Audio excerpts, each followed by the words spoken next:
यहाँ से आवाज करता है और उन अंडों में बच्चे परिपोषित होते हैं, फिर वो बच्चे निकल जाते हैं और फिर ये पक्षी जाता है तो अपने बच्चों को पहचान लेता है लाखों बच्चों में।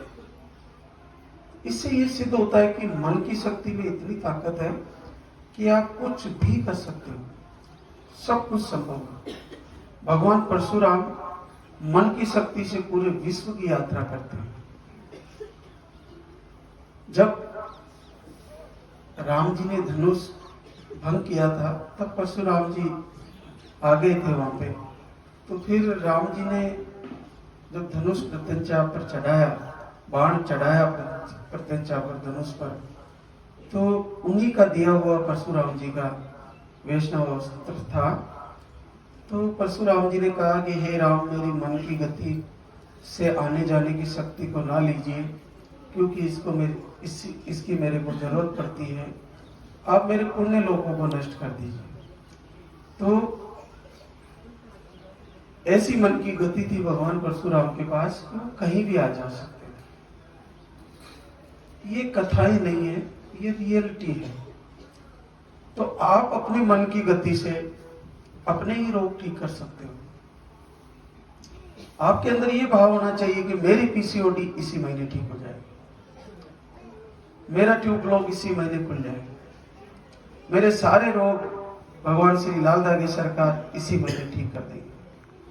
अगर मैंने दीपक जला के उनकी आरती कर रही हूँ और पूरे मन से कर रही हूँ, पूरे दिल से कर रही हूँ, तो हे परमात्मा, हे पूज्य गुरुदेव, इस महीने मैंने पूरे मन से, पूरे दिल से, पूरी अंतरात्मा से आपकी पूजा की है, तो मुझे इसी महीने रिजल्ट चाहिए और आपको देना पड़ेगा। ऐसा भाव करके अगर आपने दीपक जलाते हुए उसके सामने ऐसा संकल्प किया, ऐसी प्रतिज्ञा की, ऐसी प्रार्थना की, तो परमात्मा आपके घर में दीपक जलाने में जरा भी देर नहीं करेगी। ये इस धाम ने सिद्ध कर दिया कि परमात्मा की शक्ति साक्षात दर्शन भी देती है और साक्षात रिजल्ट देती है, और जब मांगते हैं उसी समय दे देती है।